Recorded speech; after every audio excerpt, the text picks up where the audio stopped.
Hola, muy buenos días. Sean bienvenidos todos ustedes a este evento del día de hoy que hemos preparado específicamente y especialmente para ustedes. Y bueno, en principio de cuentas, los socios de Russell Bedford deseamos que tanto ustedes como sus seres queridos se encuentren en excelentes condiciones, enfrentando y sorteando esta difícil y larga situación pandémica y todo lo que esto ha traído consigo.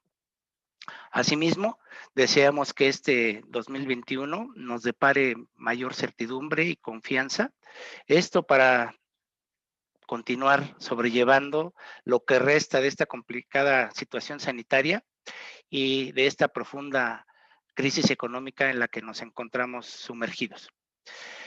En Russell Bedford agradecemos enormemente su preferencia y el hecho de permitirnos estar cerca de ustedes. Esto precisamente con el propósito de aportarles elementos que ayuden a hacer un poco más llevadero estos difíciles tiempos. Durante 2020 preparamos una buena cantidad de webinars y durante 2021 lo seguiremos haciendo. ¿Qué tipo de webinars? Aquellos que sean atractivos, interesantes, pero sobre todo aquellos que les sean útiles. Nuevamente, muchas gracias por permitirnos estar cerca. El día de hoy, nuestro webinar tendrá una duración aproximada de 2 horas y nuestro equipo de socios expositores especialistas en los distintos temas nos platicarán básicamente de los temas siguientes. Hablaremos algunos asuntos relacionados o a considerar en la declaración anual, pero específicamente en cuanto a vigilar algunos puntos que se refieren o que tienen que ver con los cruces con los FDIs. De hecho, les comento que la semana que entra tendremos un webinar específicamente dedicado a la declaración anual, al cual están cordialmente invitados. Por otra parte, también platicaremos sobre los principales asuntos de la reforma fiscal aplicable para 2021. También conversaremos sobre 2 temas de moda, los esquemas reportables y sobre las operaciones relevantes. Abordaremos también en forma general, por una parte, la subcontratación laboral y por otra, el teletrabajo o trabajo a distancia, que son temas de actualidad. En fin, hay temas muchísimos, pero trataremos de abordar los puntos o los asuntos más importantes. Sin embargo, quedamos siempre a su disposición para ahondar a detalle en los asuntos que ustedes consideren necesario. Por ahora, y para no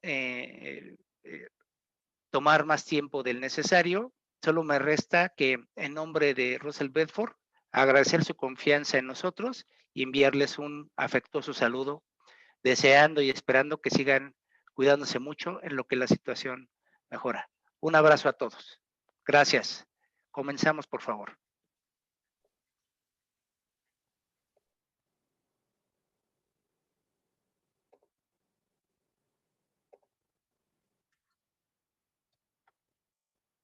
Claro que sí, Javier. Muchas gracias por la valiosa introducción. Muy buenos días a todos. Mi nombre es Israel Miñón, soy socio de la Ciudad de México y prácticamente en esta ocasión voy a comentar con ustedes todo lo relacionado a los puntos importantes que tenemos que cuidar en la declaración anual de personas morales, ¿sale? No obstante lo anterior, previo a que demos inicio con esta exposición, los invitamos a enviarnos sus comentarios y enviarnos sus preguntas a través de los canales y correos electrónicos que colocaremos en el chat. Esto con la finalidad, por supuesto, de atenderlos de manera oportuna y estar cerca de ustedes sobre cualquier situación que se les presente. Retomando nuevamente prácticamente lo que vamos a platicar el día de hoy, en primer punto, insisto, vamos a tocar todo lo relacionado con la declaración anual y los puntos más importantes que debemos de estar vigilando y cuidando. Uno de ellos, que es prácticamente la primera parte que nosotros llenamos al momento de iniciar con el formulario de la declaración anual, es no olvidar el colocar específicamente si nosotros optamos por dictaminar nuestros estados financieros o si estamos obligados a presentar la ICIF. Recordemos prácticamente del primer punto que no todos pueden optar por dictaminar los estados financieros. Y por otro lado, también es importante señalar que tenemos la obligación en ciertos momentos de presentar la ICIF. Entonces, es muy importante que desde el inicio nosotros marquemos estos campos, ya que después lo que observamos el año pasado es que es muy complicado poder hacer una modificación sobre los mismos. Un poco respecto de las reglas, recordemos prácticamente que el dictamen fiscal se debe de presentar en este ejercicio o correspondiente al ejercicio 2020 a más tardar el día 29 de julio. Sí, y solo si a más tardar el 15 de julio de este mismo año quedan pagadas todas las contribuciones federales a las cuales somos nosotros sujetos y prácticamente si esto deriva de alguna diferencia que haya detectado el área de auditoría.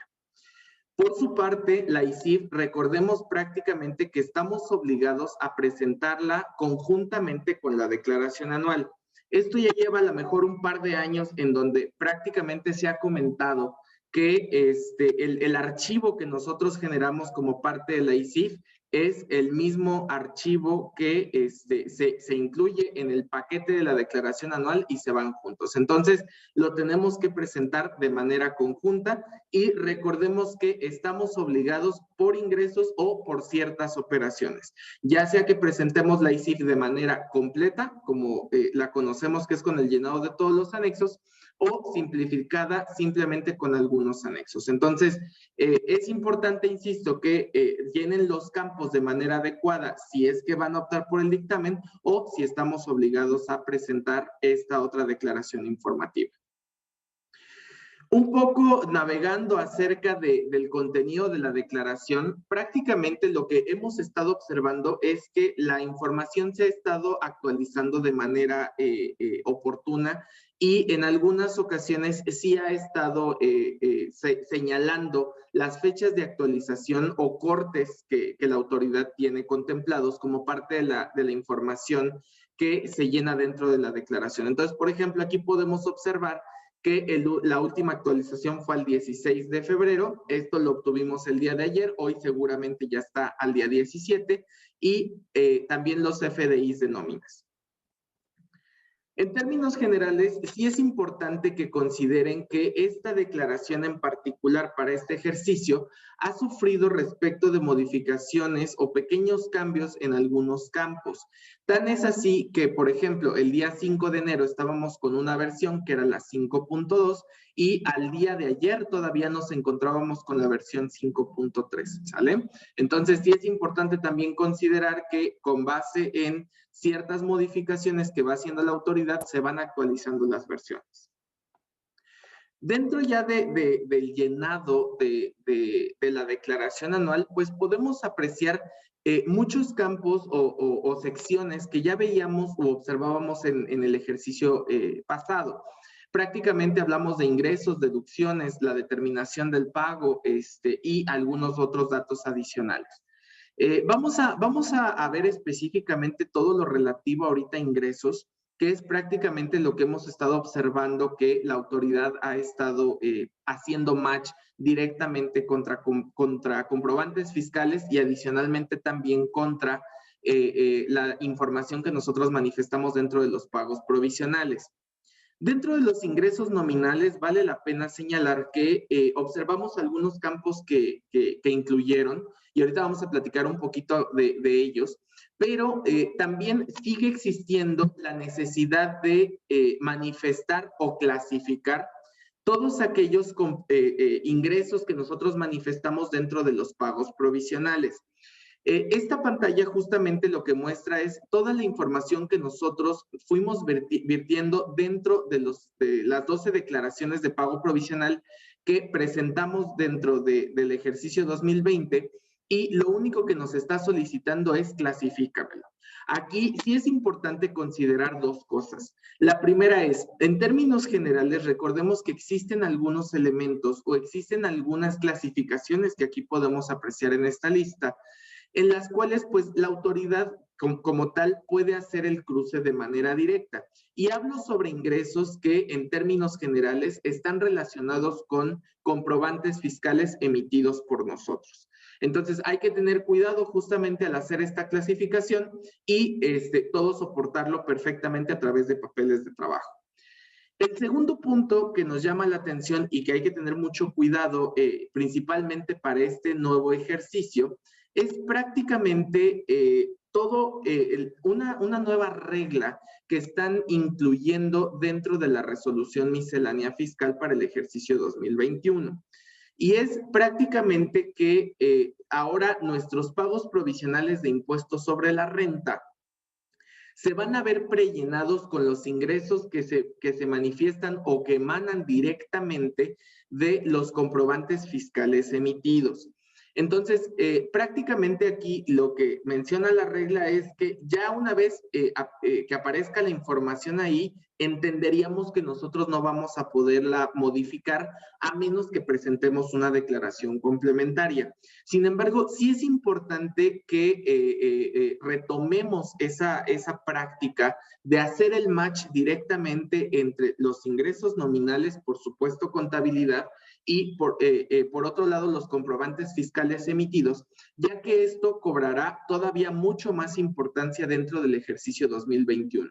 Y si volvemos al tema de tener que señalar cuáles son cada una de las clasificaciones de ingresos para el ejercicio 2021 en la declaración anual, pues esto cobra, insisto, mucho más importancia respecto de la conciliación que debemos de hacer. Entonces, importante considerar también esta regla dentro del campo de los ingresos. Por otro lado, como señalaba, incluyeron dos campos adicionales. Uno es una pregunta que señala ¿tienes ingresos a disminuir? Y el otro es ¿tienes ingresos que solo se acumulan en la declaración anual? Prácticamente el año pasado, pues sí, en términos generales, lo que se señalaba era, tienes ingresos no manifestados anteriormente y punto, ¿no? Entonces, ahí como tal, existen estos otros dos campos que técnicamente están sustentados y ahorita vamos a hablar por qué. Dentro del campo de ingresos a disminuir únicamente colocan dos puntos, ¿no? El primero es anticipos de clientes de ejercicios anteriores e ingresos exentos, perdón, derivados de fondos de pensiones y jubilaciones constituidas en el extranjero. Por supuesto, ambos tienen sustento legal para poderse disminuir y por supuesto tendrían que tener el soporte para disminuirse.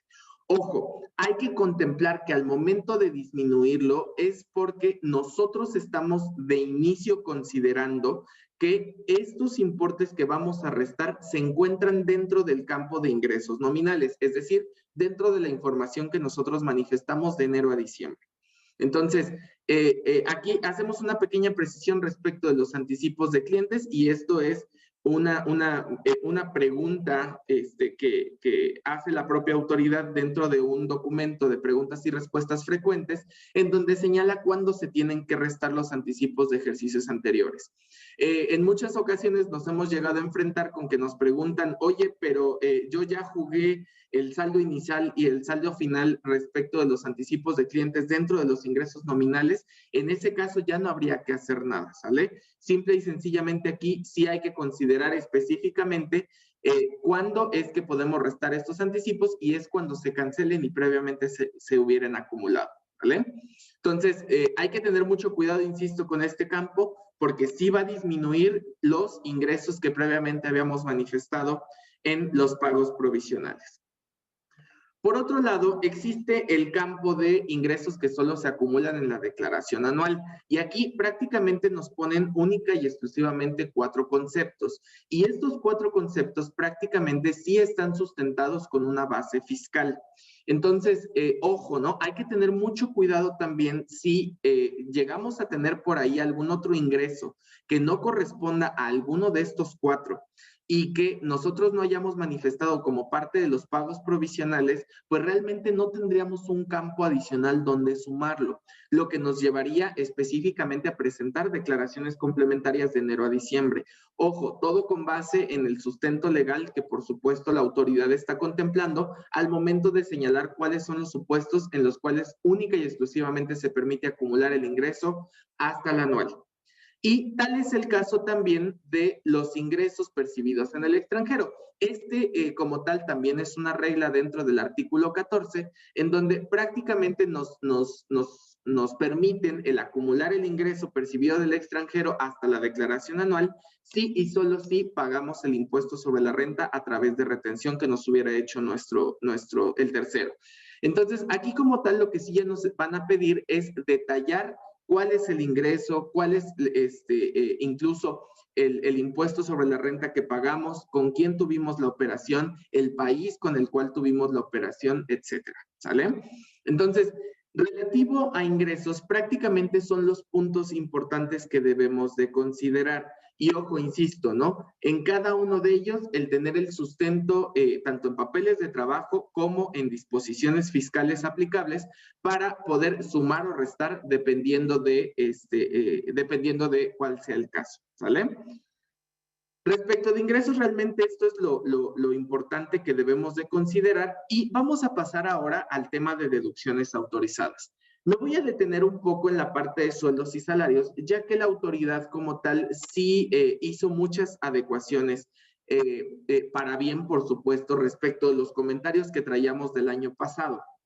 Y fue principalmente en la parte de nómina. Nos va a seguir apareciendo el detalle específicamente de todos aquellos comprobantes fiscales emitidos por concepto de nómina, cuya fecha de pago, esto sí es importante considerarlo, cuya fecha de pago señale ejercicio 2020, ¿sale? ¿Cómo lo va a sumar? Pues aquí prácticamente nos va a poner un desagregado mes con mes y mes con mes va sumando específicamente cuál es el importe que tenemos por concepto de nómina total pagada, nómina exenta pagada, impuesto sobre la renta retenido y lo compara específicamente contra las retenciones del impuesto sobre la renta. Es importante señalar que estas declaraciones sí y solo sí van a aparecer sin diferencia si se presentan como pagadas, ¿sale? Por ahí a principios de enero prácticamente observábamos que nos sacaba diferencias muy grandes y era porque no se veía reflejada el entero de la retención del mes de diciembre o en algunos casos hasta el de noviembre, ¿no? Importante aquí, pues sí, vigilar específicamente lo que tenemos en la columna de diferencias, ya que si bien es un método de cruce entre lo que nosotros manifestamos contra lo que nosotros específicamente tenemos en los comprobantes fiscales, esto sí ha sido objetado por la autoridad en algunas revisiones a las que nosotros nos hemos enfrentado y hemos tenido experiencia. Entonces hay que tener mucho cuidado con esta situación. No obstante lo anterior, recordemos que tenemos por ahí también una regla que va a ser aplicable ahorita al ejercicio 2020 y es para aquellos que hayan emitido algún comprobante fiscal por concepto de nóminas de manera errónea. Vamos a poder corregir todavía esta información hasta el día 28 de febrero. Nos quedan prácticamente 10 días para hacer esta conciliación. Si nosotros tenemos prácticamente la necesidad de corregir, lo que tenemos que hacer es emitir un nuevo comprobante fiscal, vincularlo a través de la clave de sustitución con el comprobante que estaríamos cancelando y vigilar que la fecha de pago sí corresponda al ejercicio 2020, ¿sale? ¿Cuándo se va a actualizar justamente la plataforma? Como comentaba yo al inicio de la exposición, hay que estar muy al pendiente de las actualizaciones que la propia autoridad va haciendo a su plataforma, porque hasta que se actualice la plataforma en su totalidad es que nosotros vamos a poder apreciar justamente las correcciones que hagamos a los FDIs de nóminas. Entonces, importante que consideremos esta situación. Uno de los puntos también que ya la propia autoridad dentro del aplicativo está identificando son aquellos conceptos señalados como nómina no deducible o nómina por sueldo de salarios no deducible, y esto contempla dos campos en particular muy importantes, que es primero la PTU, y la PTU pues me va a restar tanto el importe exento como el importe gravado, así como el tema de los viáticos. En este caso en particular que estamos exponiendo, no hay ningún CFDI emitido por concepto de viáticos, entonces no se puede observar ahí nada, ¿no? Y también hay otro campo en particular en donde nos preguntan, oye, ¿tienes algunos otros conceptos no deducibles? Aquí sí es importante tomar bien a conciencia el que tenemos que revisar si los comprobantes que emitimos, independientemente de que la autoridad los sume específicamente como parte de las percepciones exentas, gravadas, etcétera, si realmente cumplen con todos los requerimientos y especificaciones para que se hagan deducibles. Y esto única y exclusivamente hablando de emisión de comprobantes fiscales. Podemos tener por ahí algún otro elemento prácticamente o algún otro concepto que realmente no sea deducible por cualquier otra situación, y aquí lo deberíamos de estar manifestando. Por otro lado, prácticamente aquí también lo que nos preguntan es, oye, ¿qué porcentaje le voy a aplicar a tu nómina exenta pagada para yo poder hacer la multiplicación simple y sencillamente por el importe de los exentos, menos la PTU exenta, porque ahí se hace la separación, y prácticamente señala cuál es el importe exento no deducible por concepto de la nómina, ¿sale? Entonces, sí es un cambio respecto del ejercicio inmediato anterior, y prácticamente al momento en el que nosotros seleccionamos o terminamos de llenar los campos, ya nos pone cuál es el importe deducible total por sueldos y salarios. Mismo caso para asimilados a salarios, si es que los FDIs fueron emitidos bajo este precepto. Y aquí hay algo muy importante que incluso ya veníamos viendo desde el ejercicio inmediato anterior. Prácticamente todos aquellos conceptos relacionados con costo de ventas, sí vamos a poderlo disminuir del importe deducible, ¿sale? Importante también verificar en el momento que llenemos el costo de ventas lo que deberíamos de estar considerando por concepto de nómina y algunos otros conceptos que más adelante vamos a platicar. Entonces, la importancia que retoma justamente el hacer la conciliación de los comprobantes fiscales emitidos por concepto de nóminas versus primero pues nuestra contabilidad y versus también el aplicativo de la declaración anual para este ejercicio es demasiado importante y cobra, más vida respecto de todo lo que necesitamos hacer para poder hacer deducible la nómina en su totalidad.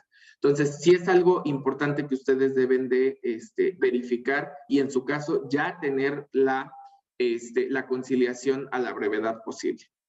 Una vez que concluimos prácticamente con la parte de nómina, vamos a platicar de manera muy general respecto de los otros campos. El primero es gastos. ¿Qué tan importante se vuelve el día de hoy la clasificación de los gastos?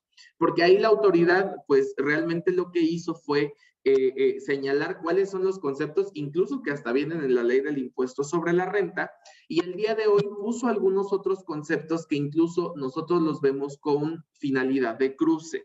Ejemplo, honorarios pagados a personas físicas. Aquí a que no suena el tema del cruce, oye, pues retenciones, ¿no? Oye, y también los comprobantes fiscales. Pagos al extranjero, tuvimos la obligación de emitir los comprobantes fiscales en enero, los emitimos, todos eran obligación, etcétera, ¿no? Entonces, importancia, de la clasificación respecto de los montos y conceptos que nosotros manifestamos dentro de este campo. Deducciones relacionadas con la nómina, realmente no existen grandes cambios. Seguimos observando que se trata de los impuestos locales, que se trata prácticamente de las contribuciones de seguridad social e Infonavit. Y adicionalmente, lo único que sí observamos es que colocaron el tema de la provisión de gastos para colaboradores, ¿no? Entonces, ahí como tal no existe gran cambio, de igual forma hay que estarlo manifestando de manera adecuada. El activo fijo, el día de hoy observamos que existe un catálogo un poco más amplio, en donde ya lo clasifican como activo fijo, erogaciones en periodos preoperativos, cargos y gastos diferidos, ¿sale? Entonces también hay que ver si nuestros activos fijos encajan dentro de cada una de estas clasificaciones y será importante que lo hagamos de manera adecuada para que en caso de alguna revisión pues sí tengamos el sustento de lo que estamos haciendo deducible.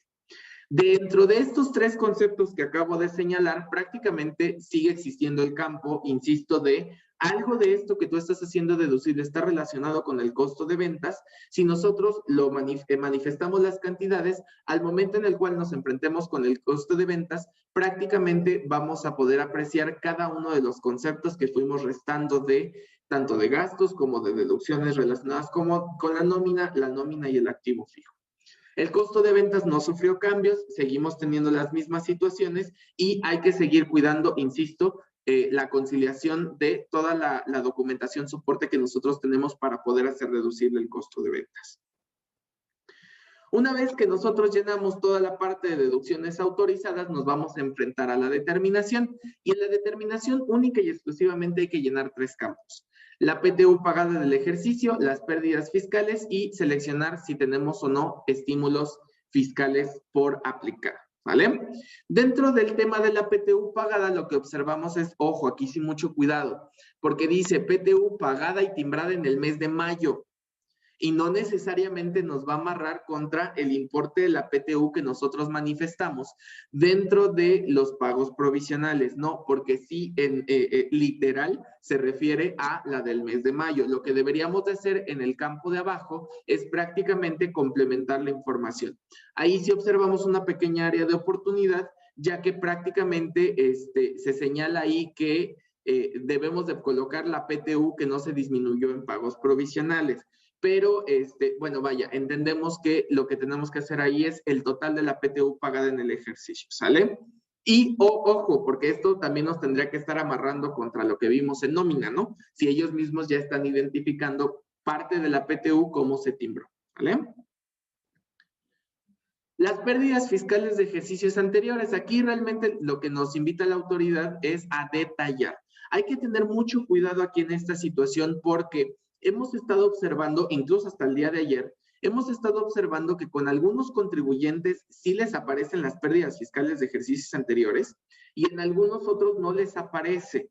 Hemos tenido por ahí ciertos acercamientos con la autoridad vía chat y lo único que nos dicen es, nos invitan a borrar el formulario y a volverlo a cargar a efectos de ver si ya aparece. Aquí sí recomendamos tener contacto con ellos, a lo mejor un poquito de manera más formal, a efectos de poder, en su caso, solicitar que se actualice la base. Y en el campo de estímulos fiscales, si ustedes tuvieran alguno, por supuesto lo pueden llenar en esa parte. ¿Vale? Aquí prácticamente nos va a dar incluso ya hasta el importe del impuesto sobre la renta causado en el ejercicio y se ve disminuido con los pagos provisionales y en su caso las retenciones efectuadas.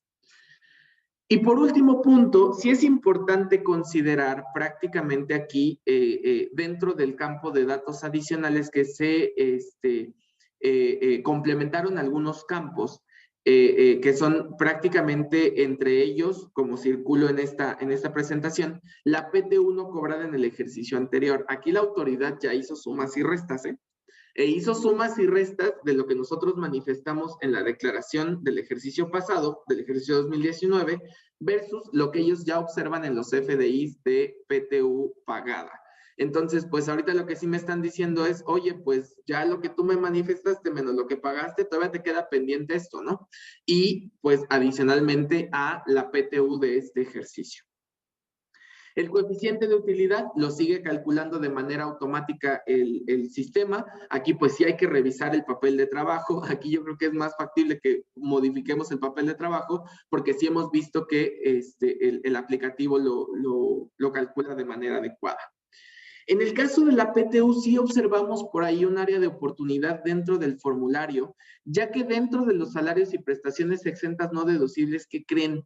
que se está llevando la parte de viáticos y la parte de la PTU. Entonces, ahí estamos haciendo un doblete y no nos checa justamente contra la información, perdón, contra el procedimiento establecido en las leyes. Entonces, aquí sí es un área de oportunidad que nosotros observamos. Existe otra manera de colocar la PTU de manera directa. Sin embargo, no es tan recomendable porque no es aplicable a todas las entidades. Entonces, sí es importante también que nosotros tengamos en mente esta situación, porque pues muy probablemente esto sí no nos amarre contra nuestros papeles de trabajo, ¿vale?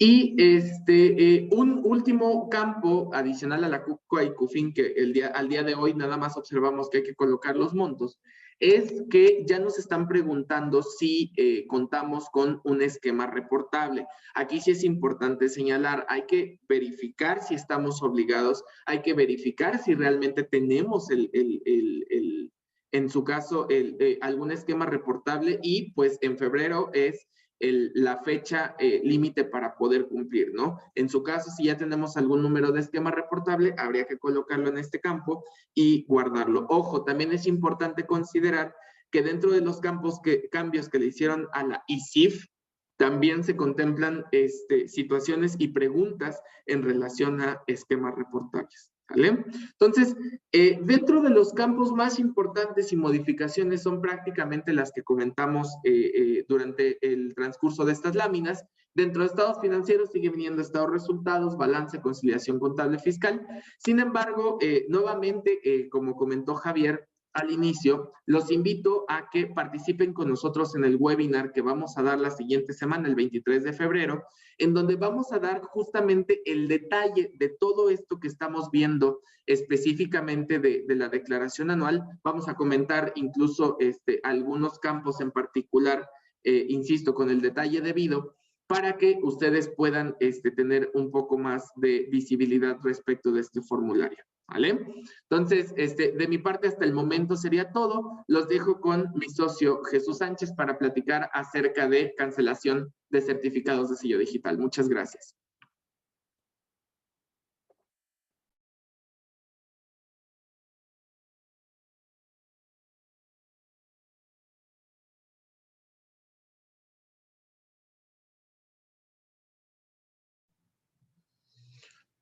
Hola, muy buenos días a todos. Un gusto que estén con nosotros. Les damos la bienvenida. Mi nombre es Jesús Sánchez, socio de la Oficina Ciudad de México, y en este caso vamos a continuar esta plática con un tema que consideramos bastante relevante, lo relativo a la cancelación del certificado de sello digital. Aquí recordemos que el certificado de sello digital es el archivo o la herramienta que nos va a permitir emitir un comprobante fiscal digital, es decir, una factura, o inclusive como pudiera ser un CFDI de nómina, por citar los comprobantes fiscales más comunes. Entonces consideramos relevante repasar los supuestos bajo los cuales la autoridad fiscal pudiera realizar una restricción temporal del uso de este certificado. Esta disposición entró en vigor el pasado año, en 2020. Sin embargo, es relevante revisarlo, puesto que ya hemos tenido varios casos con diversos clientes, y pues con la finalidad de que todos tengamos los controles necesarios para evitar ubicarnos en este supuesto, ya que obviamente el no poder emitir facturas pues nos puede llegar a pegar en la operación y obviamente en los flujos de la compañía.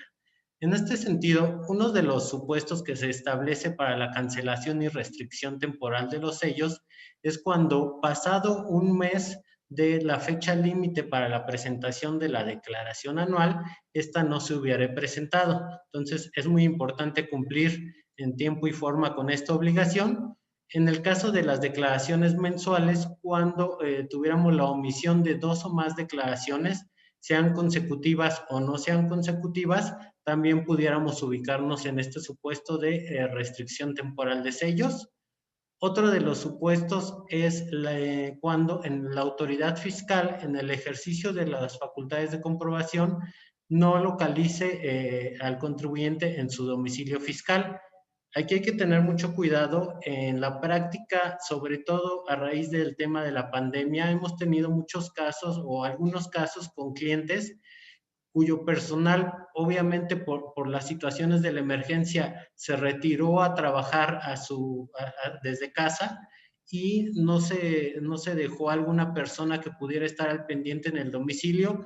Llegó la autoridad fiscal para tratar de llevar a cabo un acto administrativo y al no encontrar al contribuyente, pues procede a levantar el acta correspondiente y señalar como no localizado.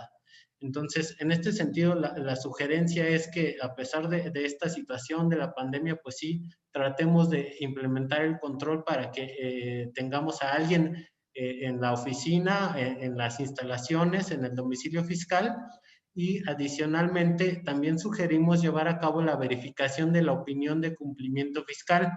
Ahí también, en dado caso, a veces nos hemos topado con algunas sorpresas de contribuyentes que pues no tienen conocimiento y al consultar esta opinión de cumplimiento fiscal, pues aparece como no localizado, ¿no? Entonces, muy importante para nosotros el estar al pendiente de este tipo de cuestiones, puesto que también pudieran dar lugar a una posterior cancelación o restricción temporal del certificado de sello digital. Otro de los supuestos bajo los cuales la autoridad pudiera llevar a cabo este proceso es cuando los ingresos no concuerden con los señalados en los comprobantes fiscales digitales. Nos referimos a los ingresos reportados en las declaraciones. En este sentido, nuevamente la invitación es para llevar a cabo este tipo de conciliaciones en las cuales nosotros tengamos plenamente identificados los ingresos nominales, los ingresos acumulables en su caso, con los FDI emitidos para efectos de estar tranquilos que en caso de una revisión de este tipo o cualquier situación, pues contemos con los elementos para poder desvirtuar o aclarar cualquier situación. La verdad es que en la práctica, cuando hemos llevado a cabo este tipo de conciliaciones de ingresos, nos hemos topado con diversas situaciones, a veces problemas inclusive técnicos en la emisión de los FDI que se duplican, hemos tenido temas que no se llegan a timbrar de manera exitosa, entonces diversas situaciones, por lo cual nosotros sugerimos que estemos llevando a cabo este tipo de conciliaciones y sobre todo mes a mes, porque cuando tenemos que regresarnos y llevar a cabo una conciliación, por decir algo, 5 años para atrás, pues obviamente esto ya nos va a dificultar el proceso de verificación y va a ser pues bastante trabajo, ¿no? Entonces, en ese sentido, es nuestra sugerencia validar este tipo de cuestiones, incluyendo también las retenciones que se consignan en los FDI, puesto que también eso la autoridad lo pudiera verificar en comparación con las retenciones que nosotros hubiéramos enterado. Otro de los supuestos que tenemos es en relación a las infracciones, cuando la autoridad pudiera detectar infracciones relacionadas con avisos del RFC o inclusive infracciones relacionadas con el cumplimiento de las obligaciones fiscales en materia de contabilidad electrónica, esto pudiera dar lugar a la cancelación de sellos. En este punto es importante recordarlo, lo quisimos señalar, puesto que aparentemente el tema del cumplimiento en contabilidad electrónica no se ha puesto tanto énfasis, sin embargo, es importante que cada uno de los contribuyentes, cada una de las personas morales, personas físicas, tenga en cuenta que este cumplimiento, si no llegáramos a cumplir con estas disposiciones, pues pudiera ser una causal de cancelación de sellos. Vale la pena recordar que no, el cumplimiento no se limita al tema del envío del catálogo de cuentas y envío de balanza de comprobación, sino que también debemos de cumplir con ciertos requisitos dentro de las pólizas contables, los cuales, en caso de no llevar a cabo alguno de estos requisitos, pues pudieran dar lugar a alguna infracción. Otro de los supuestos que tenemos es en el caso del buzón tributario. Se establece que cuando los medios de contacto registrados para su uso no sean auténticos o no sean correctos, pues la autoridad podrá proceder con esta cancelación o restricción temporal de sellos. En este punto es importante señalar la experiencia que hemos tenido con algunos clientes Desafortunadamente, debido a la pandemia, ha habido cambios en las organizaciones, cambios de personal, y en ocasiones este personal que estaba registrado para efectos de recibir la información del buzón tributario, pues si cambió de compañía y nosotros no actualizamos este contacto en el buzón tributario, pudiéramos tener un riesgo, pues que la autoridad detecte que ese medio de contacto pues ya no es válido. Inclusive en el propio ejercicio 2020 se estableció una disposición en la cual se invitaba a actualizar los medios de contacto, más allá de señalar el propio correo electrónico de alguna persona, de algún contacto por parte del contribuyente, también se invitaba a indicar un número telefónico. Entonces,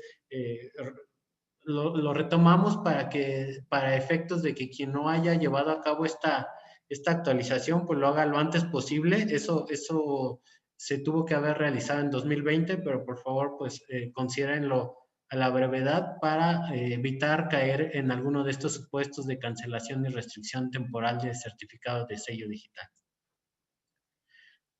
Adicionalmente, para 2021 es importante señalar que se establecieron nuevos supuestos en los cuales cuando el emisor del CFDI no desvirtúe la presunción de inexistencia de operaciones amparadas con dicho CFDI, pues esto pudiera ser también una causal a la restricción temporal de sellos, o bien cuando no se desvirtuó la presunción de transmitir pérdidas fiscales indebidas.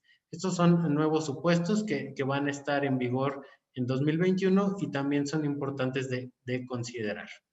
Adicionalmente, se establece el otorgamiento de un plazo de 40 días para presentar una solicitud de aclaración. Esto es por parte del contribuyente, en el cual el contribuyente trate de aclarar y presentar toda la documentación que considere pertinente para, obviamente, desvirtuar los supuestos por los cuales la autoridad previamente hubiera cancelado o restringido el uso de los sellos digitales. Adicionalmente, se modifica el plazo de 3 a 10 días para efectos de que la autoridad fiscal pueda dar respuesta a una resolución emita una resolución respecto de la solicitud de aclaración que previamente hubiera realizado el contribuyente. ¿Sale? En este sentido, la resolución miscelánea va a señalar que de la misma manera no se va a restablecer el uso del certificado de sello digital cuando la solicitud de aclaración se presente fuera del plazo previamente indicado de 40 días. Entonces, esto es lo que se establece en resolución miscelánea. Obviamente va muy de la mano con la lámina anterior, con lo que comentamos en la disposición fiscal, y adicionalmente a través de la resolución pues se precisa que la aclaración que se presente por parte del contribuyente sin aportar realmente pruebas o argumentos, pues se tendrá por no presentada y obviamente procederá a la cancelación definitiva de estos sellos. En caso de que el contribuyente hubiera presentado una solicitud de aclaración y se hubieran determinado ciertas inconsistencias, la autoridad fiscal notificará dentro de un plazo máximo de los 5 días siguientes a la solicitud de aclaración, dejando a salvo la posibilidad de presentar una nueva solicitud de aclaración. Por último, la resolución a esta solicitud de aclaración, la autoridad va a contar con un plazo de hasta 10 días hábiles a partir de que se presente esta solicitud de aclaración, ¿sale? Entonces, este es el plazo. Como vemos, realmente estamos hablando de 40 días para presentar una solicitud de aclaración. Es un plazo amplio, sin embargo, pues aquí realmente al que le urgiría presentar la solicitud de aclaración, en su caso, pues obviamente sería el contribuyente con la finalidad de que le sea reincorporado el uso del sello digital y esta situación, pues obviamente no detenga la operación de la compañía. ¿Sale? De momento es lo que les quiero comentar. Los dejo con mi socio Fernando Velázquez y platicamos en un momento más. Adelante, Fer. Muchas gracias, Jesús. Muy buenos días.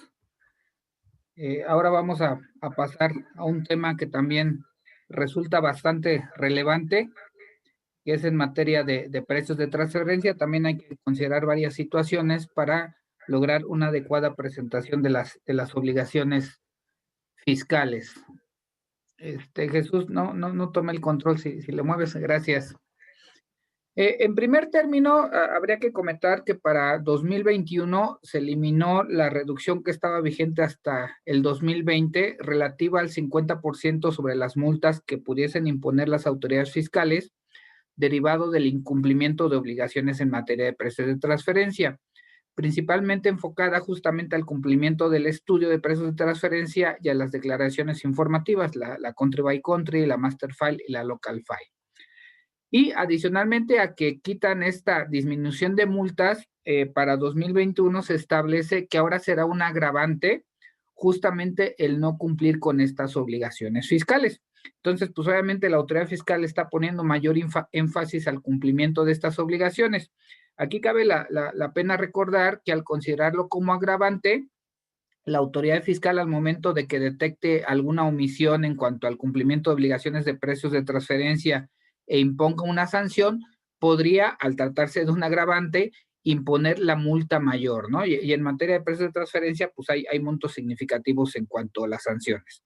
Lo que sí se establece es que en su caso esa multa, que se determine considerando que sea un agravante, si se paga dentro de los 30 días siguientes a la fecha en que surta efectos la notificación, se podrá reducir en un 20%, ¿no? Entonces están quitando esta reducción que teníamos hasta 2020 del 50%, y justamente lo están haciendo hasta donde tenemos conocimiento porque quieren nuevamente comenzar a verificar el cumplimiento de estas obligaciones fiscales. Y justamente por eso aquí brevemente pongo las principales obligaciones en materia de precios de transferencia. Pues la primera de ellas es contar con el estudio de precios de transferencia. Acuérdense que este es un elemento muy importante y que aunque la ley no lo dice, pues la realidad es que lo deberíamos de tener listo para efectos de la presentación de la declaración anual. Esto es a más tardar el 31 de marzo.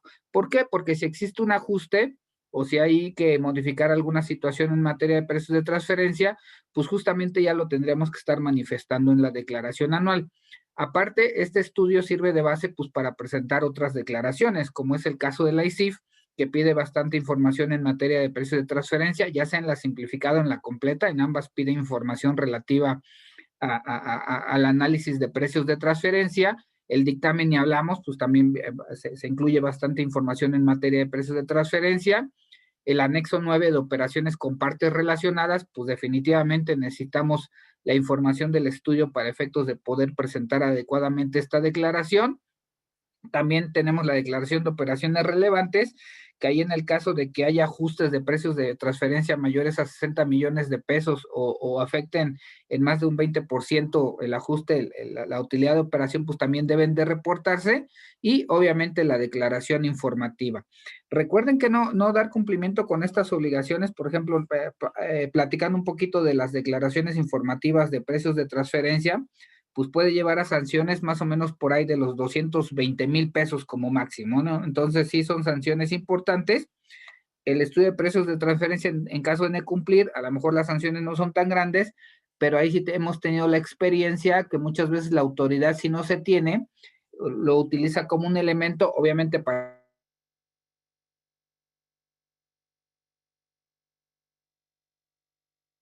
resulta muy importante que tengamos presente estas obligaciones, y me insisto que la autoridad fiscal ya se está enfocando a verificar en mayor grado este tipo de declaraciones. Nada más como último recordatorio, en el caso de la declaración informativa de precios de transferencia, hay que recordar que en este caso se está obligado a presentar esta declaración en el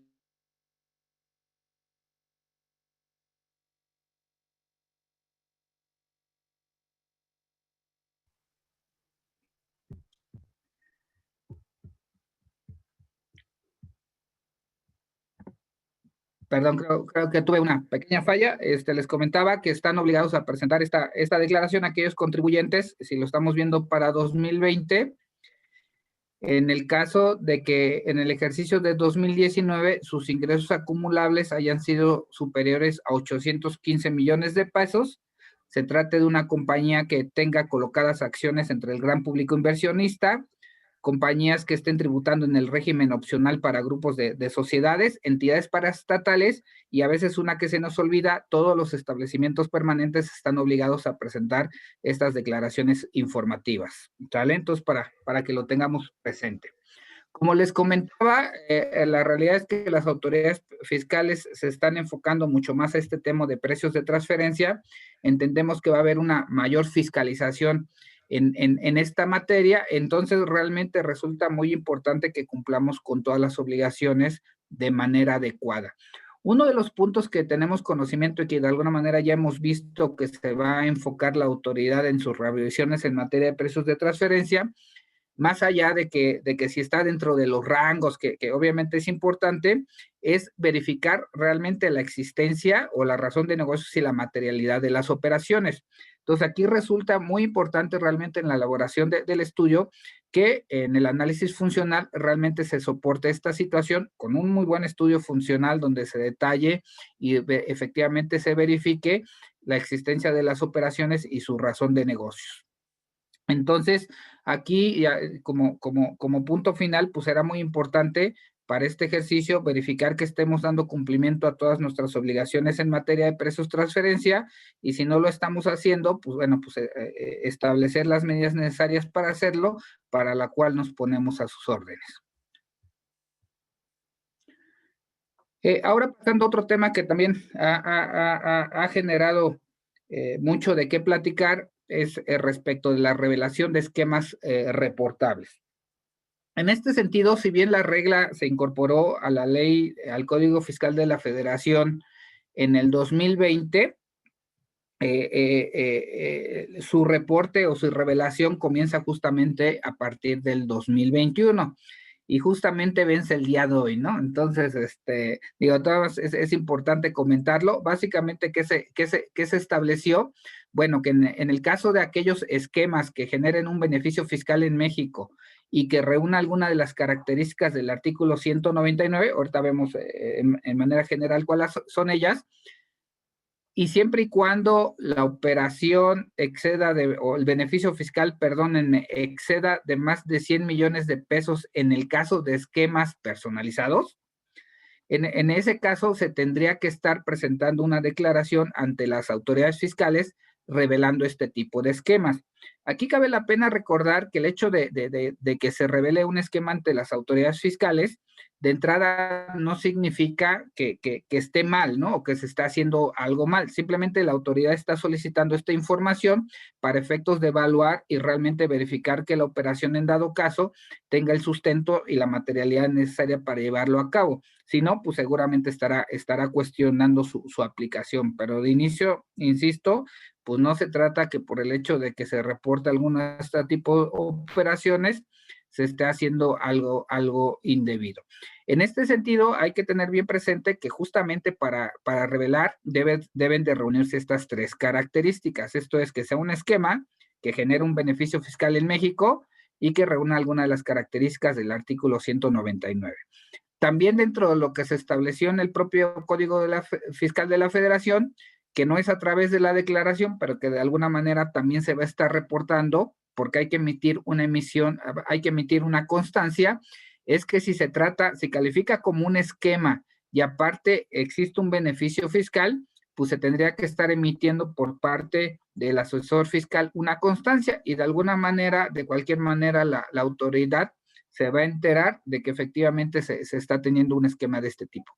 También es importante recordar, simplemente conceptualizando los temas que veíamos o los tres elementos que se deben de reunir para poder reportarlo, que un esquema es cualquier plan, proyecto, propuesta, asesoría, instrucción o recomendación externada de forma expresa o tácita con el objeto de materializar una serie de actos jurídicos. O sea, debemos reunir estas características primero para señalar que es un esquema. Obviamente que reporte un beneficio fiscal en México Y como ya lo platicamos, en el caso de los esquemas personalizados, que exceda de 100 millones de pesos y que reúna las características del artículo 199. Jesús, si quieres la otra.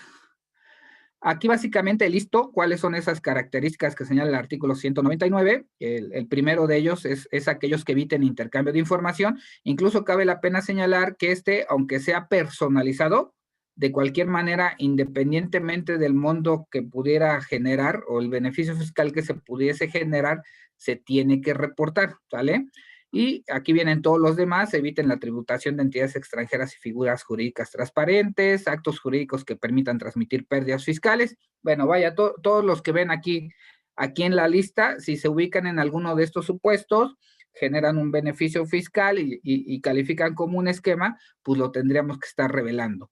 Y pusieron particular atención, si quieres Jesús, a la siguiente, en relación con las operaciones con partes relacionadas, donde distinguen particularmente algunos esquemas que ya tienen detectados y que se llegan a aplicar y que en su caso tendrían que estarse reportando, como es la transmisión de activos intangibles de difícil valoración, reestructuraciones empresariales, arrendamientos sin contraprestación, no existan comparables fiables o se utilice un régimen de protección unilateral. ¿Sale? Entonces, hasta aquí como conclusión, si se reúnen las tres características y en el caso de los esquemas personalizados se rebasa el monto de los 100 millones, pues se tendría que estar revelando a las autoridades fiscales. Si es un esquema generalizado, digo que de estos hay muchos en el mercado, digo yo creo que a todos nos ha tocado que se acercan con nosotros por ejemplo, a ofrecer el de propiedad intelectual, que es básicamente justamente evaluar intangibles, un poquito en el caso de las pérdidas fiscales. En ese caso, en todos los casos, se estaría obligado a revelarlo. Y en el caso de que se trate de un esquema y reporta un beneficio fiscal, siempre y cuando también exceda de 100 millones de pesos, en ese caso se estaría obligado a emitir por parte del asesor fiscal una constancia dentro de los 5 días siguientes, ¿sale? Entonces, en todos los casos de esquemas generalizados, se tendrían que estar revelando. Aquí no importa el monto, ¿no? Así que desde $1 hasta donde me gusten y me manden de beneficio fiscal, si es un esquema generalizado y se tiene que estar reportando. Los esquemas que eviten intercambio de información, en ese caso, también se deben de reportar en todos los casos. Ahí no hay para dónde hacernos. Y los esquemas que sean personalizados, solo se deben de revelar si el beneficio fiscal agregado, y aquí señalan que beneficio fiscal agregado porque puede haber distintas características de las que comentamos o se pueden conjuntar diferentes esquemas. No obstante esto, si a fin de cuentas rebasan el beneficio fiscal de 100 millones de pesos, se tendría que estar revelando. Aquí vale la pena aclarar que la autoridad y las reglas hasta el momento no han aclarado en relación con estos 100 millones de pesos, por ejemplo, el plazo que debo de considerar, porque pues obviamente hay esquemas que se conservan en el tiempo y se pueden seguir aplicando durante muchos años. Y la verdad es que no hay una regla clara en ese sentido, entonces pues es un tema que también se tendría que estar evaluando para definir si se reporta o no se reporta este tipo de esquemas. ¿Cuándo vence esto? Bueno, la regla general, en el caso de los esquemas generalizados, que como comentamos, estos sí se reportan en todos los supuestos, se tendrán que estar reportando a más tardar dentro de los 30 días hábiles siguientes al día en que se realice el primer contacto para su comercialización.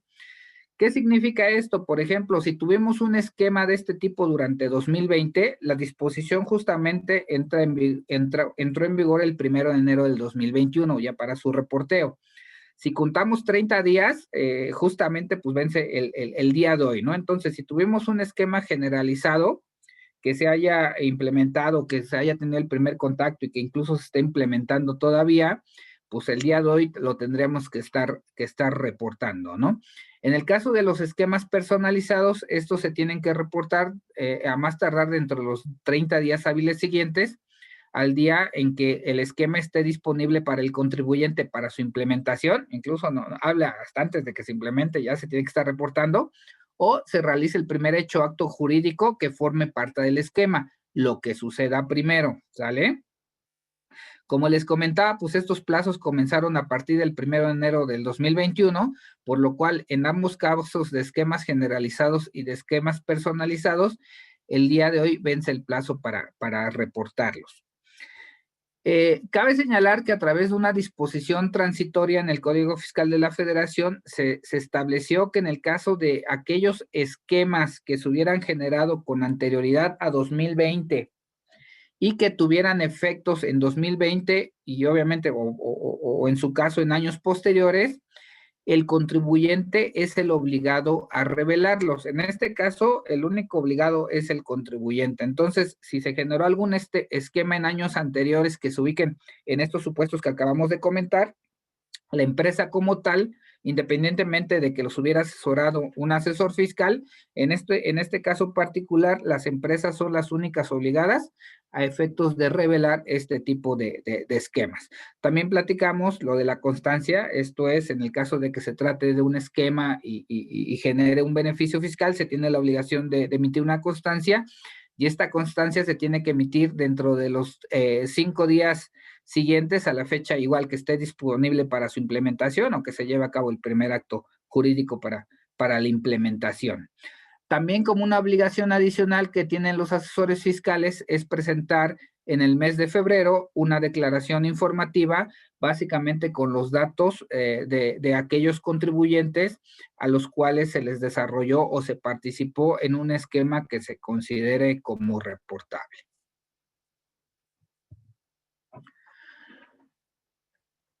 Para efectos de presentar estas revelaciones o esta declaración, la página de SAT implementó ahí un micrositio, básicamente donde ponen ya todas las explicaciones, cuándo se debe presentar, cómo se debe presentar, quiénes son los sujetos obligados, y el acceso para efectos de poder presentar esta declaración. Digo, ya está disponible, insisto, el primer vencimiento incluso es el día de hoy. Entonces, si no lo hemos hecho, la verdad es que sí vale la pena que lo repasemos.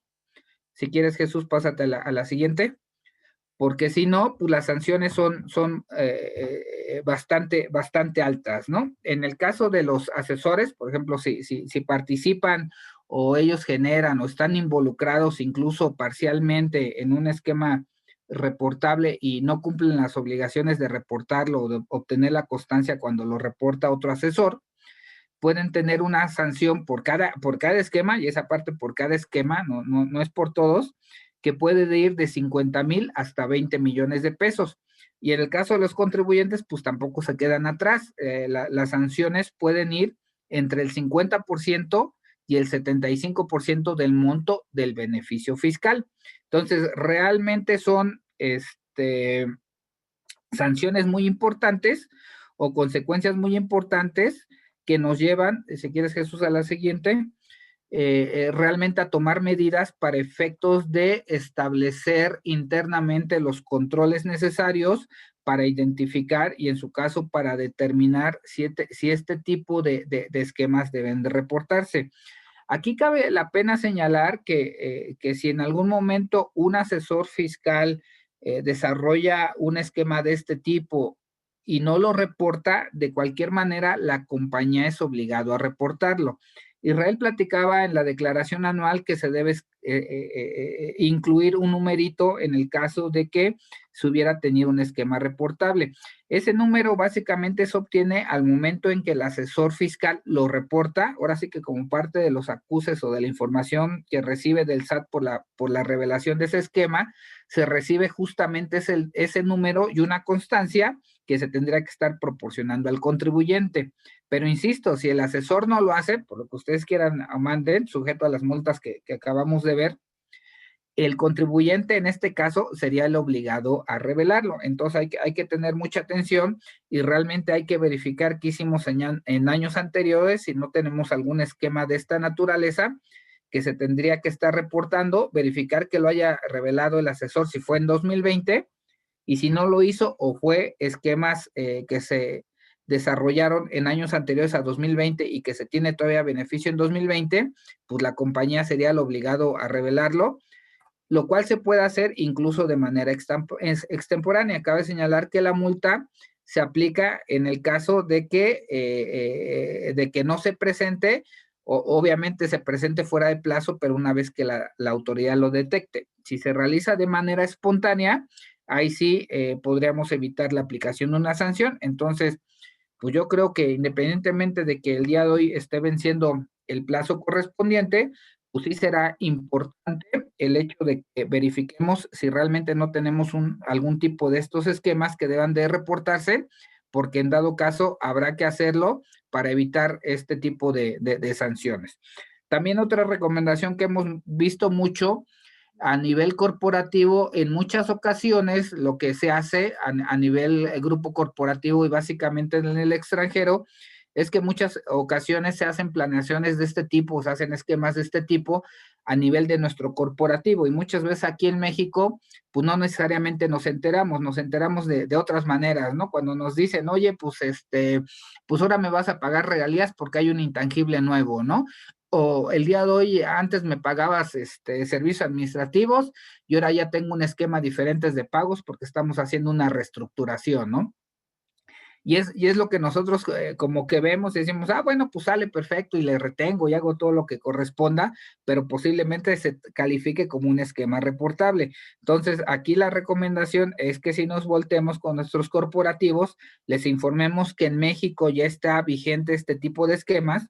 A fin de cuentas, esto lo estamos adaptando de unas normas internacionales, básicamente derivada de las acciones BEPS, simplemente se están incorporando a la ley. Ya varios países, bajo diferentes características, manejan la obligación de reportar este tipo de esquemas. Entonces, la verdad es que tampoco se les tendría que hacer tan extraño que en México ya se esté incorporando este tipo de revelaciones hacia la autoridad fiscal. Entonces, aquí para que trabajemos, en caso que requieran algún apoyo o que tengan alguna duda, por supuesto que estamos a sus órdenes.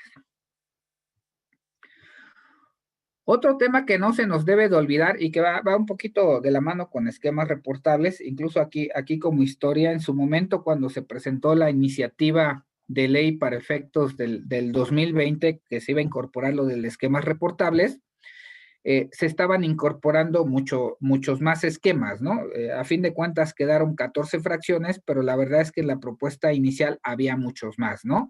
¿Qué era lo que estaba pasando? Que lo que conocíamos como operaciones relevantes, pues se quería incorporar a la revelación de esquemas reportables. A fin de cuentas se modificó y varios de los que inicialmente querían que calificaran como esquemas reportables se regresaron a operaciones relevantes, pero aún así tenemos la obligación de presentar esta declaración informativa. Básicamente, ¿qué tipo de operaciones se tendrían que estar reflejando en estas declaraciones de operaciones relevantes? Básicamente son operaciones financieras derivadas, operaciones con partes relacionadas en el sentido que les comentaba, donde hay ajustes de precios mayores a 60 millones de pesos o ajustes mayores al 20% de la utilidad de operación, también referentes a participación en el capital de sociedades y cambios de residencia fiscal, reorganizaciones y reestructuras corporativas, enajenaciones y aportaciones de bienes y activos financieros, operaciones con países con sistema de tributación territorial. En algunas situaciones debemos de reportar algunas operaciones de financiamiento y sus intereses, y también algunos aspectos de pérdidas fiscales, reembolsos de capital y pago de capital.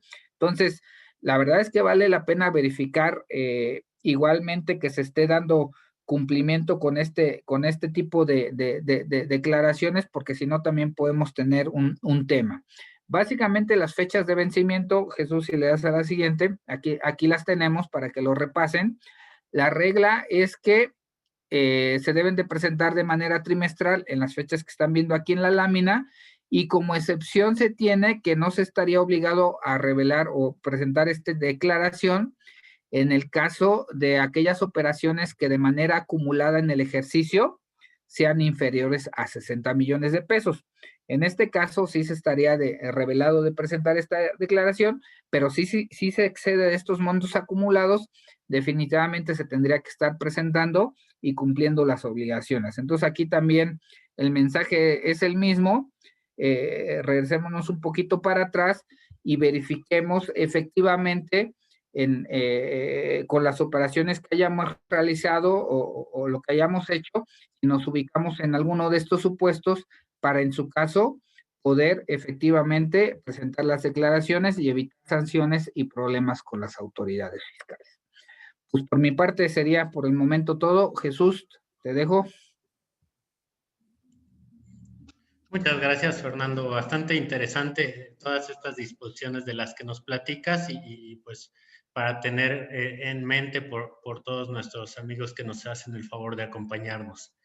En este sentido, vamos a hablar de una disposición que entró en vigor a través de la Resolución Miscelánea Fiscal para 2021 respecto de que en el caso de los aumentos de capital, a partir de 2021 se deberá contar con una certificación por contador público inscrito en el cual valide toda la documentación soporte relativa al pasivo que se generó y el cual es objeto de capitalización. ¿Sale? Entonces, importante tener en cuenta, ahorita vamos a indicar cuáles serían los requisitos y aspectos que tendríamos que cubrir, pero esto sería aplicable en el caso de aumentos de capital por capitalización de pasivos. En primer lugar, tenemos los datos generales de la entidad con la cual se generó el pasivo. Dentro de estos datos generales, pues vamos a encontrar nombre, RFC, número de identificación fiscal, país en su caso de residencia cuando se trate de una persona con residencia fiscal en el extranjero, y además de la indicación si previo a esta operación de capitalización ya era o no parte relacionada de esta sociedad, ¿sale? De inicio esos serían los datos generales. Posteriormente también se establece que se deberá contar con la documentación soporte en la cual se especifique el origen del pasivo mediante las características aplicables sobre este pasivo. Aquí la autoridad también hace mucho referencia a las fechas, es decir, las fechas le deberán de cuadrar a la autoridad a partir de que se generó el pasivo y obviamente hasta la fecha en que se hace la capitalización. Otro de los aspectos relevantes hace referencia a el famoso concepto de materialidad. Esto es decir, que el contador público certificado deberá cerciorarse que el contribuyente, en este caso la persona moral, cumplió con todos los controles mediante los cuales se pueda concluir que efectivamente hubo una prestación de servicios o en caso de tratarse de una adquisición de bienes, pues que efectivamente estos bienes se adquirieron, ¿sale? Entonces, importante a tener en consideración todo este tipo de normas. Adicionalmente, dentro de la certificación se deberá indicar si el pasivo capitalizado cumple con las normas de información financiera NIF C9, C11 y C19, o en su caso con las normas internacionales de información financiera. Además de señalar las normas aplicables, se deberá justificar por qué se considera que se aplicaron de manera correcta. Otro de los aspectos a señalar consiste en la evidencia que efectivamente se entregaron los recursos objeto del pasivo. Esto es en caso de tratarse, por ejemplo, de un préstamo, pues se deberá demostrar con documentación comprobatoria, como pudiera ser los estados de cuenta bancario, que efectivamente se recibieron esos recursos. Uno de los aspectos nuevamente relevantes serán las fechas en que se obtuvieron estos recursos, con lo cual se podrá validar efectivamente esta operación. En caso de tratarse de pasivos generados por títulos de crédito o instrumentos financieros, pues la autoridad solicita que efectivamente se cuente con la validación de los cálculos de los intereses que dieron lugar a esas operaciones. El contador público certificado deberá verificar este cálculo y obviamente cerciorarse de que el cálculo sea correcto. Adicionalmente, en el caso de instrumentos financieros de deuda, pues se deberá de indicar la metodología del cálculo del valor y, en su caso, la validación de esta metodología para determinar que obviamente los valores sigan siendo los correctos, ¿sale? Toda esta información deberá quedar plenamente certificada. Entre otros datos, adicionalmente vamos a encontrar que se requiere la fecha y el valor de reconocimiento inicial del pasivo. En su caso, los aumentos o modificaciones que se hubieran realizado con respecto a este pasivo, el tipo de moneda, en su caso su equivalencia en moneda nacional y la tasa de interés plenamente establecida por este tipo de pasivos. En caso de tratarse de una capitalización en moneda extranjera, se deberá señalar el tipo de cambio y la fecha de publicación de este tipo de cambio que se están utilizando para efectos de la capitalización. Otro de los aspectos importantes obviamente se refiere al valor del pasivo a la fecha de capitalización, así como el número y valor de las acciones otorgadas con motivo de dicha capitalización, así como los datos del accionista, obviamente, que está llevando a cabo esta operación. Y adicionalmente se establece en materia de contabilidad, pues obviamente que se deberá contar con la documentación soporte que consiste en los registros contables, el estado de situación financiera, en su caso las balanzas de comprobación y obviamente las pólizas que demuestren el registro tanto del origen del pasivo como de la capitalización de este pasivo. ¿Sale? Toda esta documentación adicionalmente será necesaria, incluyendo el tema de los datos de las actas donde conste esta capitalización. Vale la pena señalar que estas actas deberán de estar debidamente protocolizadas.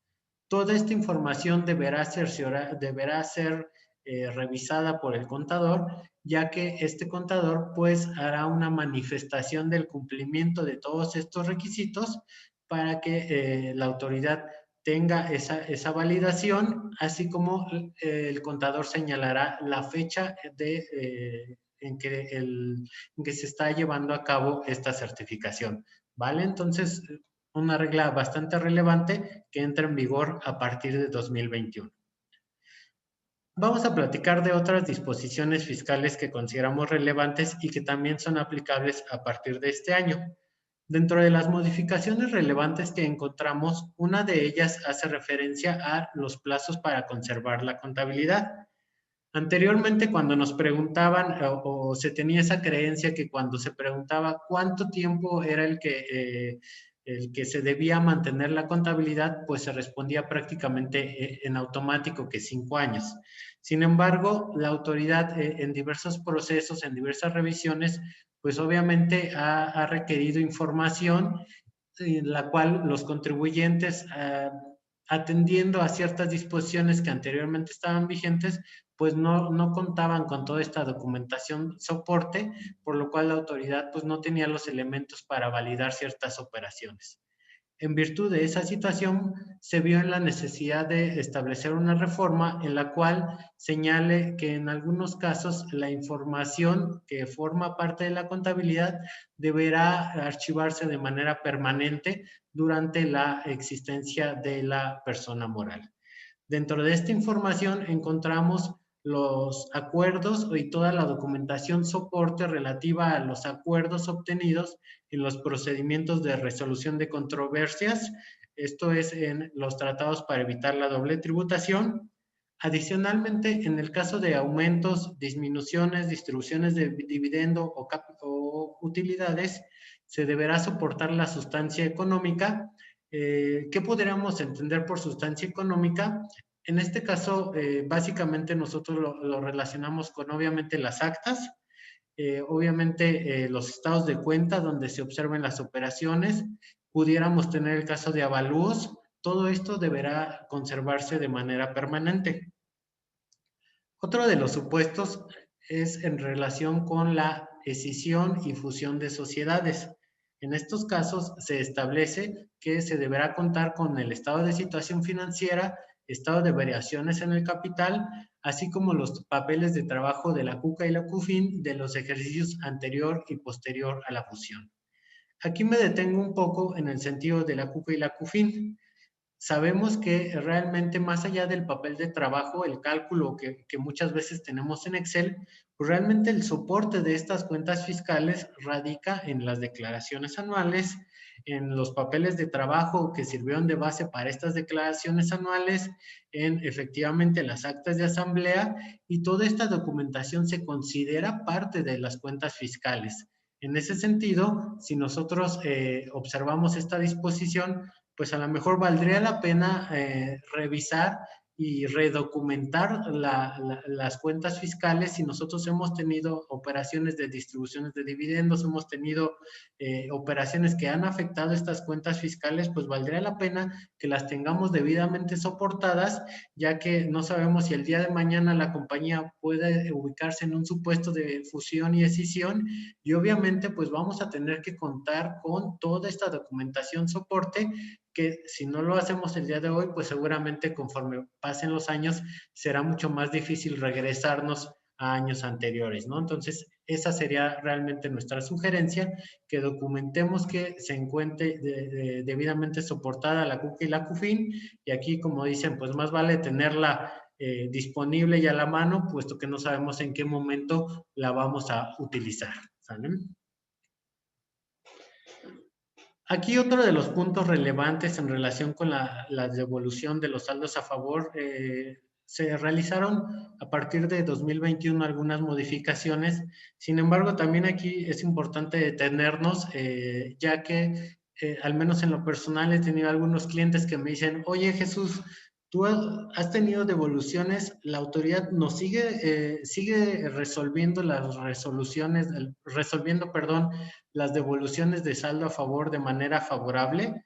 Y yo lo que les he respondido es que afortunadamente hemos tenido casos de éxito en los cuales, a pesar de la pandemia y las situaciones excepcionales que se han dado, pues sí hemos podido lograr la devolución de los saldos a favor.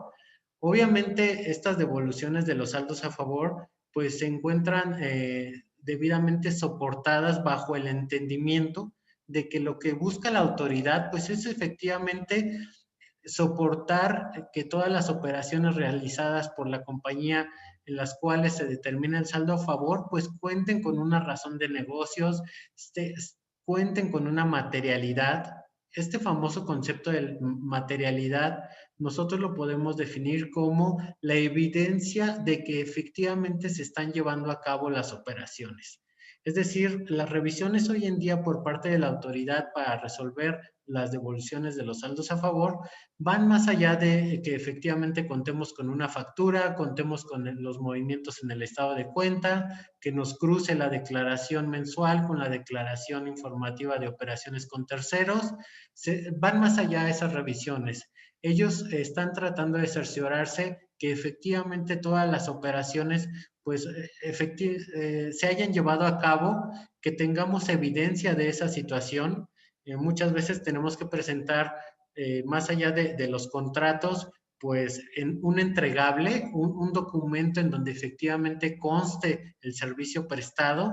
Tenemos que demostrar fotos de los almacenes en donde se vea que efectivamente los productos llegan a esos lugares. Tenemos que mostrar inclusive videos, o sea, toda la documentación soporte que muestre la materialidad de esas operaciones, pues la verdad es que ayuda a que la autoridad resuelva favorablemente este tipo de trámites. Adicionalmente, de explicarle realmente a la autoridad cuál es el origen del saldo a favor, que la autoridad le demos los elementos para que ellos también entiendan cuál es la operación que se está llevando a cabo y que origina este saldo a favor.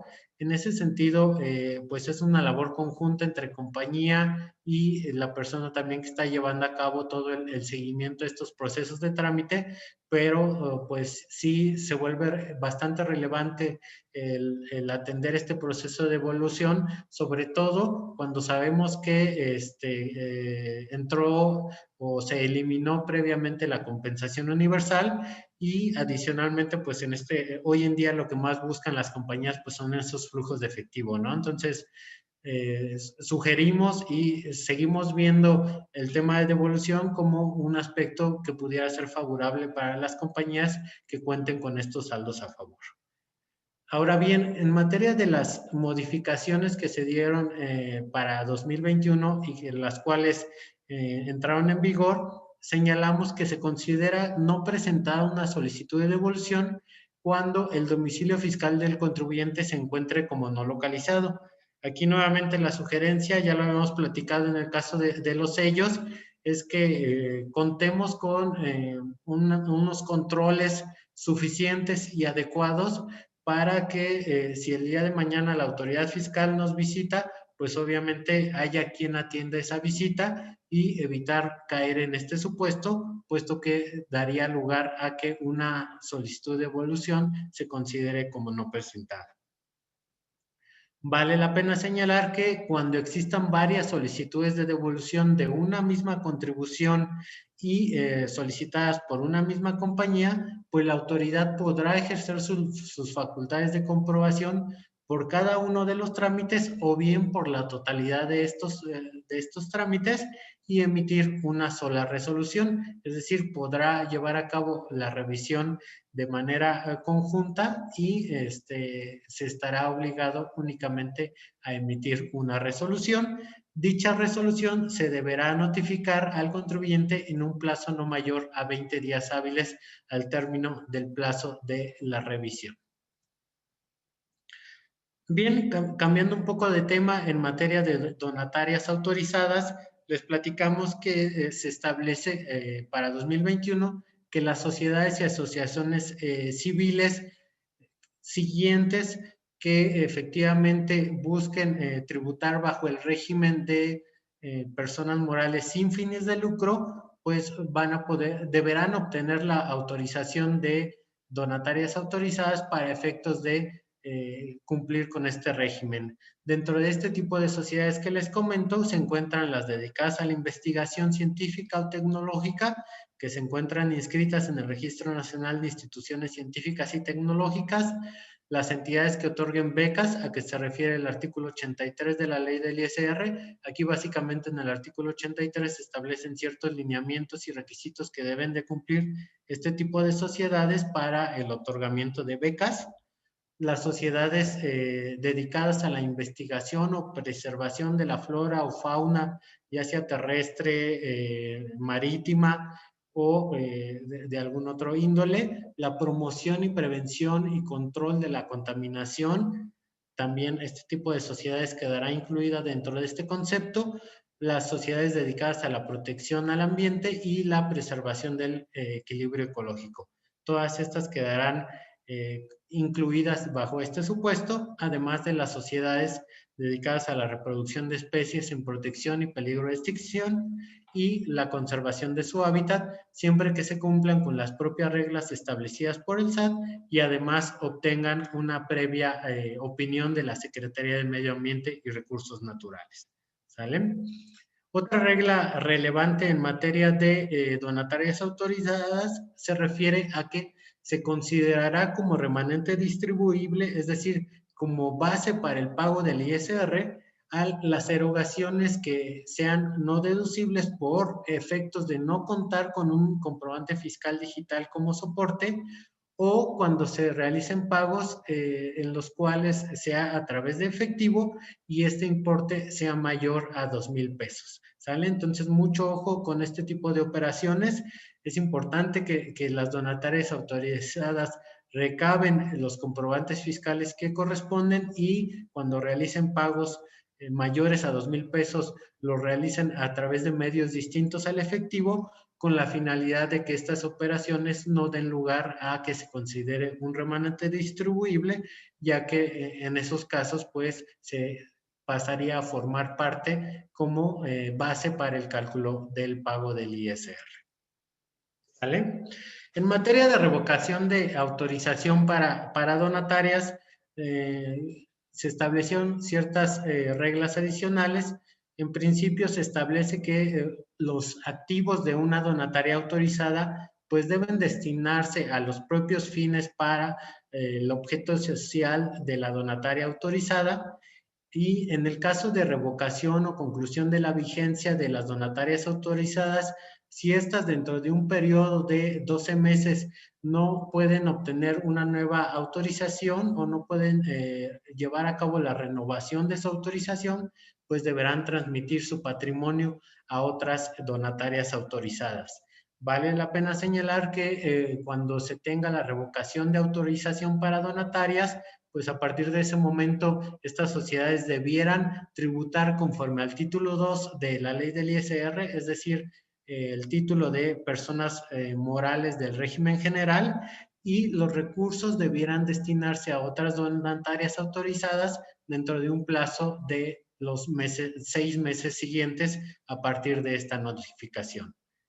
En el caso de una revocación de autorización para donatarias autorizadas con motivo de un incumplimiento de poner información a disposición al público, información relativa al uso de, como pudiera ser al uso de los donativos recibidos o al cumplimiento fiscal de las donatarias autorizadas, bueno, en este caso, adicionalmente de la revocación, de todas maneras se establece la obligación de cumplir en el mes siguiente con todo lo relativo a la información previamente solicitada a la donataria autorizada. ¿Sale? Entonces, se deberá de entregar esta información en el mes siguiente.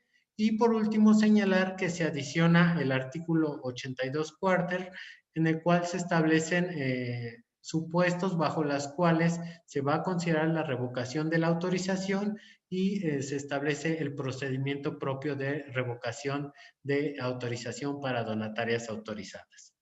Entonces, otro de los supuestos y aspectos importantes a considerar en el caso de ingresos de las donatarias autorizadas, se establece que cuando las donatarias reciban un porcentaje mayor al 50% por concepto de actividades distintas a sus fines para los cuales fueron autorizadas, pues en este caso van a proceder a perder su autorización y esta situación como consecuencia pues va a dar lugar a lo que platicábamos anteriormente, a que el patrimonio de esta donataria pues obviamente tenga que ser trasladado a otras donatarias que efectivamente sí cuenten con una autorización vigente. ¿Sale? Entonces, importante para tener en consideración en el caso de donatarias autorizadas. Aquí, otro de los supuestos en relación con el artículo 5A del Código Fiscal de la Federación es que para 2021 se aclara que la expresión razón de negocios será aplicable con independencia de las leyes que regulen el beneficio económico esperado. Esto en relación con la famosa regla llamada antiabuso. Adicionalmente, se precisa que las actuaciones de las autoridades fiscales se limitarán al ámbito fiscal, lo anterior sin perjuicio sobre la responsabilidad penal que pudiera originarse en caso de cometerse algún delito. Aquí es importante recordar que esta famosa regla antiabuso lo que brinda es a la autoridad es la posibilidad de que si ellos observan operaciones que carezcan de una razón de negocios, pues van a poder reclasificar o recaracterizar estas operaciones para efectos de considerar el fondo que efectivamente tengan estas operaciones. Vale la pena señalar como ejemplo que posiblemente aquí pudiéramos tener diversos supuestos. A mí se me viene a la mente que en el caso de préstamos que luego se llegan a establecer entre compañías, en los cuales las condiciones de esos préstamos pues llegan a ser prácticamente pues inverosímiles, es decir, pues no comúnmente a lo que un préstamo normal entre terceras, entre partes independientes, pues se llevaría a cabo. Por ejemplo, en este caso el préstamo, pudiéramos dar lugar a que la autoridad presuma que se trata de una distribución de dividendos y en ese sentido recaracterizar esta operación bajo esta disposición. Vale la pena señalar que para efectos de un beneficio económico esperado, pues el propio artículo 5A establece que se considera cualquier disminución, exención o diferimiento de una contribución. Entonces, en ese sentido, pues sí, habría que analizar y sugerimos analizar las operaciones que se lleven a cabo para verificar que no se ubiquen en este supuesto y sobre todo, lo más importante, pues validar que siempre estas operaciones tengan una razón de negocio, ¿no? Cuando nosotros hablamos de operaciones que tengan razón de negocio, pues vamos a tener ya mayores elementos para soportar cualquier situación que en su caso la autoridad fiscal nos pudiera presumir. Aquí otro de los supuestos es que a partir de 2021 pues se adiciona una causal bajo la cual se va a presumir la transmisión indebida de pérdidas fiscales. Esta causal se refiere a las deducciones cuya contraprestación se encuentre amparada con la suscripción de títulos de crédito o cualquier otra figura. Recordemos que títulos de crédito pues pudiera considerarse un pagaré o algún otro documento similar. En ese sentido, si bien es cierto que este tipo de operaciones no es que se esté prohibiendo, pues nuevamente hacemos referencia a verificar que efectivamente se tenga una razón de negocio en estas operaciones, ya que por ahí en alguna ocasión pues hemos llegado a escuchar, sobre todo en el caso de grupos de compañías que dicen, oye, pues factura a otra compañía para efectos de aprovechar la pérdida fiscal que traemos, ¿no? Entonces, ojo con ese tipo de operaciones, puesto que pudiéramos ubicarnos como una presunción de transmisión indebida de pérdidas fiscales y en este caso la autoridad nos podrá hacer dicha presunción y en este caso el contribuyente pues deberá señalar los actos jurídicos que dieron origen a la transmisión cuando realice las manifestaciones y aporte toda la documentación que a su derecho convenga para efectos de desvirtuar esta presunción. Vale la pena señalar que por única ocasión se establece la facilidad de prorrogar un plazo por 10 días, siempre y cuando dicha solicitud de prórroga se efectúe dentro del plazo inicial de 20 días con el que cuenta el contribuyente para efectos de llevar a cabo esta aclaración sobre la presunción de transmisión indebida de pérdidas fiscales. Una vez que se haya transcurrido el plazo de 30 días, cuando no se hubiera corregido la situación fiscal, pues la autoridad podrá ejercer sus facultades de comprobación, ¿vale? Entonces, importante para tener en consideración en este caso. Otra de las reglas que también vemos importante hace referencia a la responsabilidad solidaria. Esto en el caso de escisión y establecimiento permanente, vale la pena señalar que en el caso de escisión, pues el límite de la responsabilidad solidaria no será aplicable. ¿Cuál es el límite para estos supuestos? Pues el límite es en relación con el capital contable de las sociedades que se están llevando a cabo bajo las operaciones de fusión y escisión.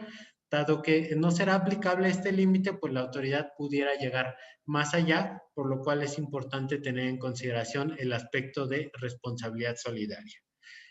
Otro de los conceptos importantes es que en el caso de operaciones por parte de personas morales o residentes en el extranjero con establecimiento permanente en México, cuando dichas operaciones se realicen con partes relacionadas y en virtud de estas operaciones se evite el establecimiento permanente, pues también se va a considerar que no será aplicable el límite de responsabilidad solidaria. Entonces, pues nada más para tenerlo en cuenta y considerarlo si tuviéramos alguna de estas operaciones. Aquí otra de las reglas importantes que encontramos en el caso de 2021 y específicamente, sobre todo, mencionando el tema de comprobantes fiscales digitales, se establece con base en la resolución miscelánea la posibilidad de llevar a cabo una queja por parte del contribuyente ante la autoridad fiscal cuando se dé cualquiera de estos supuestos. ¿Cuáles son? Son los siguientes. Cuando no se expida el comprobante fiscal digital, carezca de algún requisito fiscal o existan errores en su contenido. Cuando se ha cancelado el CFDI de una operación existente sin motivo y no se expida nuevamente, o cuando se realice el pago de una factura y no se reciba el CFDI de pagos que corresponda, o cuando se emita un CFDI de nómina y no exista una relación laboral con el emisor de comprobante fiscal. Entonces, en estos supuestos que estamos señalando, con base en esta regla, pues ya se establece un procedimiento a través del cual la persona que se sienta agraviada por alguno de estos supuestos podrá establecer la queja ante la autoridad fiscal, quien mediante un procedimiento amistoso llevará a cabo la conciliación y orientación correspondiente para efectos de que se cumplan con las disposiciones fiscales. Entonces, sugerimos a todos los clientes pues que efectivamente verifiquemos que en el caso de los comprobantes fiscales, pues estemos cumpliendo con todos los requisitos, que no tengamos errores, puesto que con base en esta regla, si algunos de nuestros comprobantes tienen errores, pues realmente la persona a la cual emitimos el comprobante pudiera interponer una queja y esta situación pues obviamente no sería bien visto, ¿no? El hecho de que el día de mañana nos llame la autoridad fiscal, nos diga, a ver, chaparrito, pásale para acá porque aparentemente no cumpliste con este requisito, ¿no? Entonces, mucho ojo a la emisión de los comprobantes fiscales, mucho ojo en el caso de los comprobantes fiscales a los que se les incorpore el complemento de pago. Tenemos que estar muy alerta que estos comprobantes estén emitiendo en tiempo y forma, puesto que también pudieran dar lugar a que la persona agraviada eleve una queja, o si nosotros lo vemos por el otro lado, pues a lo mejor podríamos decir ya tenemos una herramienta más si vemos que no nos están emitiendo correctamente el CFDI correspondiente o no nos están emitiendo el complemento de pago de la operación, pues ya también tendríamos una herramienta para avisar o interponer una queja ante la autoridad fiscal. Otro de los supuestos que tenemos que entraron en vigor a partir de 2021 hace referencia al CFDI que podrá acompañar el transporte de mercancías. En este caso, los propietarios de las mercancías que formen parte de sus activos deberán emitir un CFDI de tipo traslado al cual se le deberá incorporar el complemento carta aporte para acreditar el traslado de estas mercancías. Vale la pena señalar que cuando el traslado de las mercancías se realice a través de un intermediario y sea quien lleve a cabo el transporte, pues se deberá emitir el CFDI por parte de este último. Vale la pena señalar que el complemento carta aporte iniciará su vigencia una vez que el SAT publique en su portal el citado complemento y se haya transcurrido el plazo de 30 días naturales. Esto hasta el momento, hasta el día de ayer verificamos si ya se había emitido este comprobante fiscal, este complemento más precisamente, y hasta el día de ayer no lo encontramos, todavía no se emite. Sin embargo, es importante tener presente esta regla, puesto que será aplicable para cualquier traslado de mercancía, y recordemos que en caso de que no tengamos el traslado de mercancía soportado con este CFDI, pues la autoridad pudiera presumir que se trata de contrabando y confiscar la mercancía, ¿no? Entonces, mucho ojo, porque este traslado pues pudiera ser inclusive desde, si yo muevo mi mercancía de un almacén a otro, pues debo de acompañar este CFDI para evitar ubicarme en este supuesto que la autoridad pues me pueda presumir que no tengo el CFDI y por tanto proceder con una confiscación de esa mercancía, ¿no? Entonces, básicamente son algunos de los aspectos relevantes que consideramos en relación con las disposiciones fiscales que entraron en vigor a partir de 2021. Y bueno, yo por mi parte los dejo con Israel, quien va a continuar con esta exposición, y les recuerdo que cualquier duda o comentario, por favor de hacérnoslo llegar a nuestros correos electrónicos que previamente se han estado señalando. Muchas gracias y adelante, por favor, Israel. Claro que sí, Jesús. Muchas gracias por los temas, la verdad, bastante interesantes. Y pues bueno, ya estamos casi por concluir nuestro webinar. Los invitamos nuevamente a participar con nosotros a través de nuestros correos electrónicos y las direcciones que les proporcionó justamente a través del área de chat. También estamos muy al pendiente de sus comentarios en Facebook, por ahí los vamos a estar atendiendo. Muchas gracias de antemano también a los que nos acompañan por allá. ¿Vale? Vamos prácticamente a comentar ya solo un par de temas que no queremos dejar en el olvido. Y el primero es en relación a todo lo relativo a PLD, a prevención del lavado de dinero. Aquí como tal, en términos generales, recordemos que existe esta ley desde el ejercicio 2012. Tuvimos que haber empezado a reportar a partir por ahí del 2013 y actualmente pues no ha habido modificaciones importantes, ¿vale? Sin embargo, ya lo que empezamos nosotros a observar prácticamente es que la autoridad ya ha ido sobre algunas personas que no han estado reportando y también sobre otras que ya detectó que sí se dedican justamente a este tema de lavado de dinero. Y pues bueno, eso incluso hasta se ve en las noticias, ¿no? Entonces, ¿cuáles son nuevamente estas actividades? Las tenemos aquí en pantalla, por ahí también se adicionó el intercambio de activos virtuales recientemente en 2018 con vigencia a partir de 2019. Pero sí me quiero detener en un par porque son algunas de las que hemos dejado muy en el olvido y hemos detectado muchos casos que no han estado cumpliendo. Una de ellas prácticamente es la prestación de servicios de manera independiente. Ojo, recordemos que aquí adentro se encuentran el manejo de cuentas bancarias. Y hay ocasiones en las que vemos que una persona está en la compañía de servicios, y que por cierto más adelante vamos a hablar de este tema de subcontratación como último tema, se encuentra en la compañía de servicios y atiende o maneja todas las cuentas de la empresa operativa. Y la relación está con la de servicios. Hoy estoy obligado, no estoy obligado. Hay que analizar esa situación porque ya tuvimos que haber reportado esta situación. Lo mismo sucede con compra-venta de bienes inmuebles, que ahí al parecer sí hemos observado que estas compañías que se dedican justamente a ser intermediarios y a prestar ese tipo de servicios sí han estado reportando. Otro tema que también nos llama mucho la atención es la administración y manejo de recursos. Y pues ahí me regreso un poco a la parte de insourcing y outsourcing y todo, ¿no? O sea, realmente recordemos que la disposición señala en términos muy generales administración y manejo de recursos.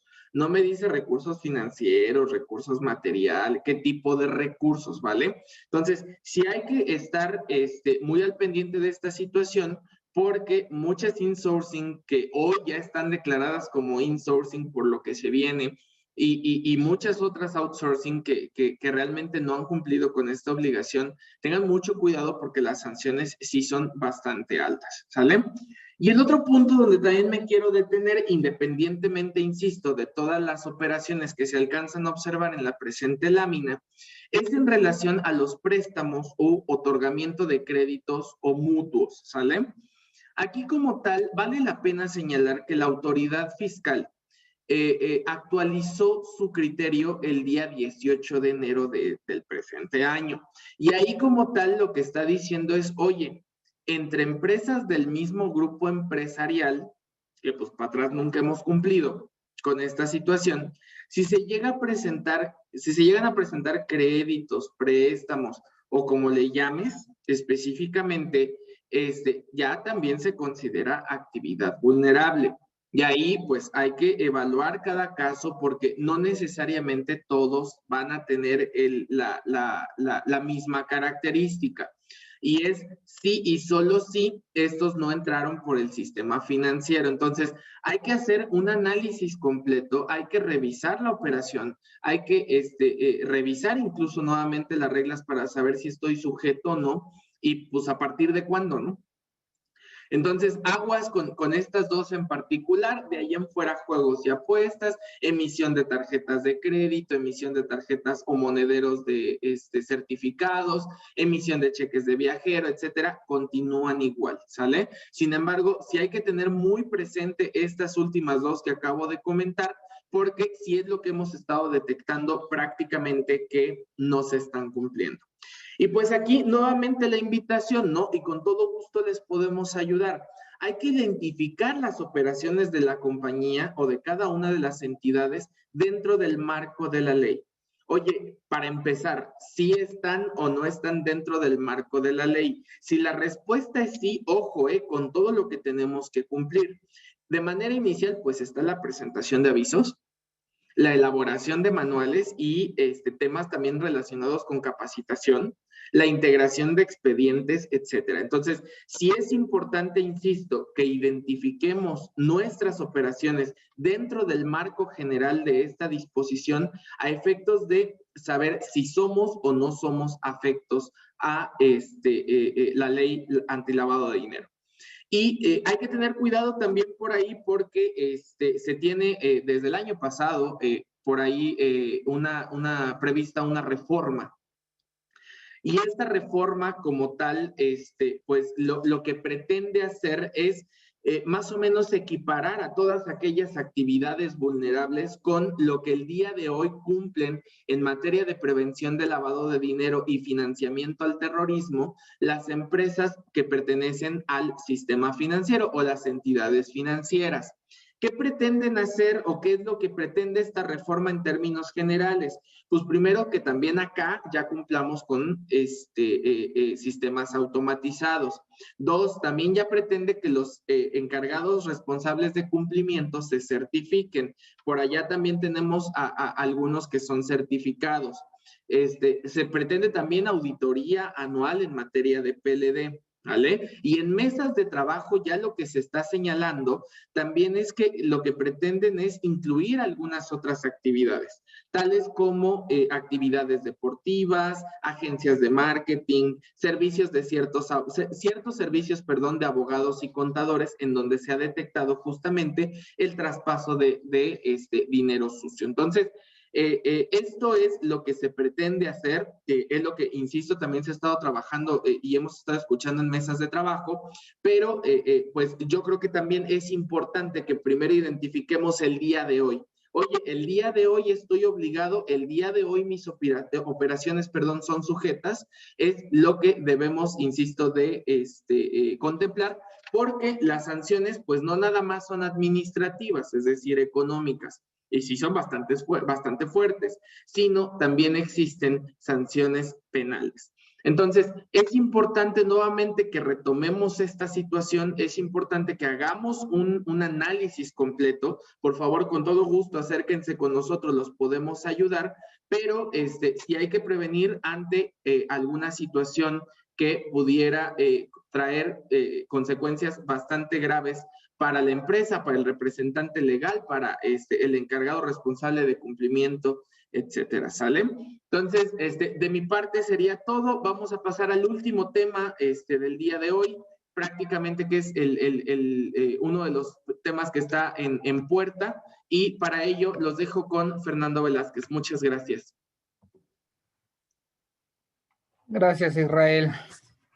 Bueno, sí, como comentaba Israel, ya para cerrar un poquito la sesión, no quisimos dejar de lado este tema de subcontratación laboral.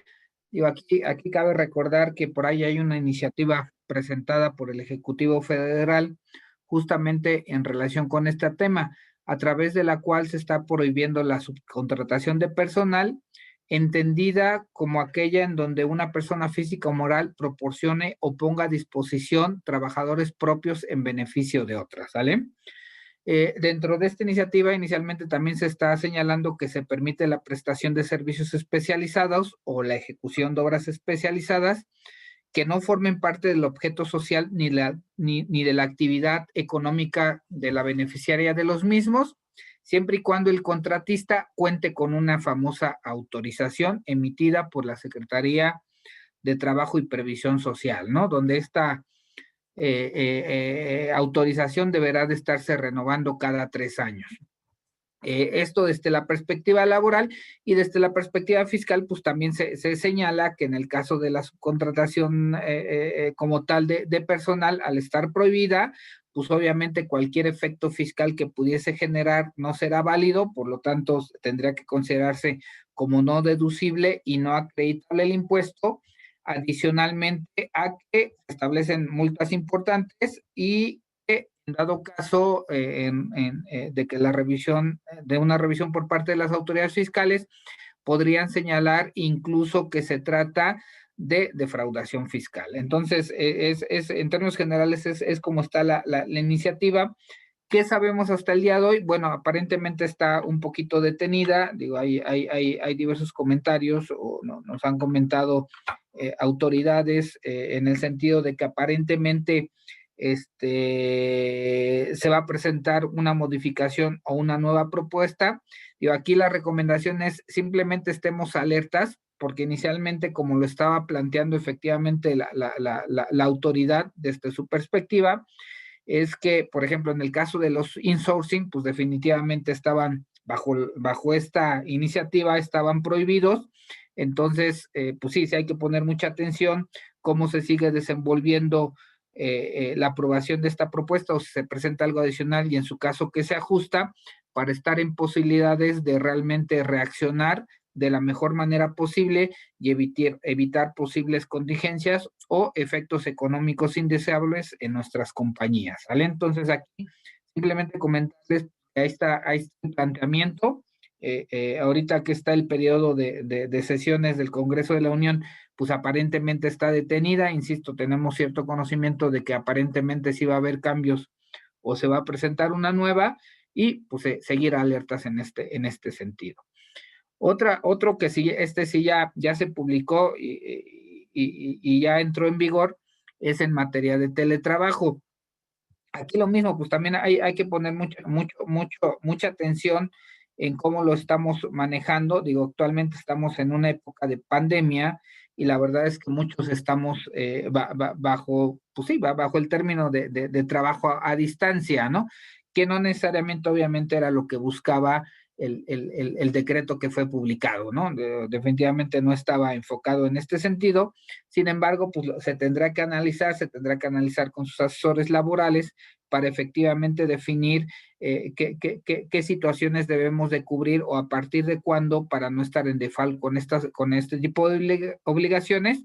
Adicional a que en el caso de que se implemente, o incluso ya lo tuvieran implementado de alguna manera, que muchas empresas ya lo manejamos, acuérdense que esto también tiene una implicación en diversos aspectos laborales, como es la NOM 35, que tendría que estar reconociendo parte de estas situaciones, modificando los manuales, haciendo diversas adecuaciones para considerar este tipo de trabajos. Entonces, aquí simplemente también repásenlo con sus asesores laborales, también la parte de RH de la NOM 35, de cómo se va a aplicar, de cómo se va a implementar, cómo se va ahora sí que a conjuntar con todas estas situaciones que tengamos para trabajar y poder evitar cualquier sanción que se pudiera presentar en caso de una revisión por parte de las autoridades laborales.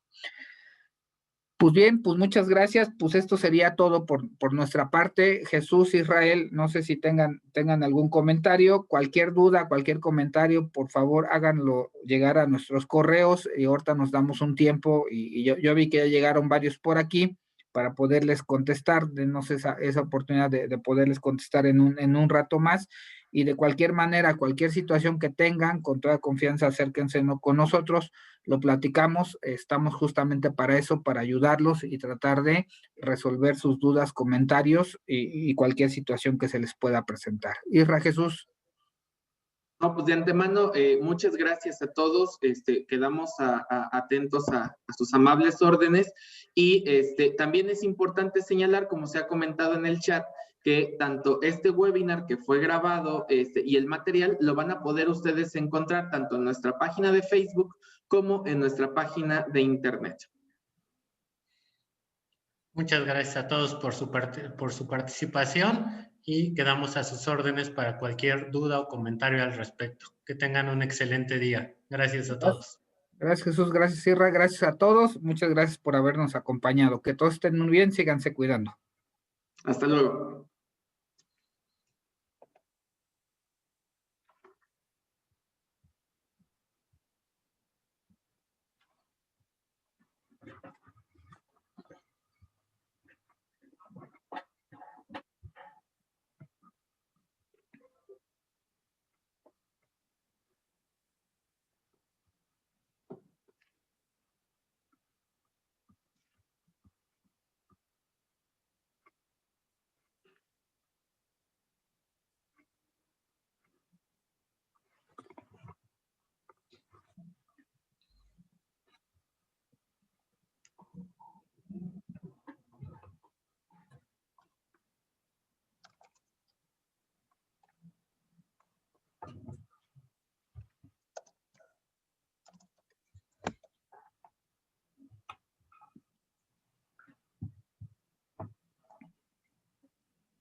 Por ahí ya llegaron algunas preguntas para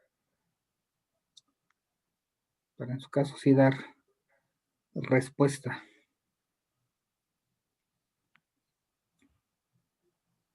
De acuerdo.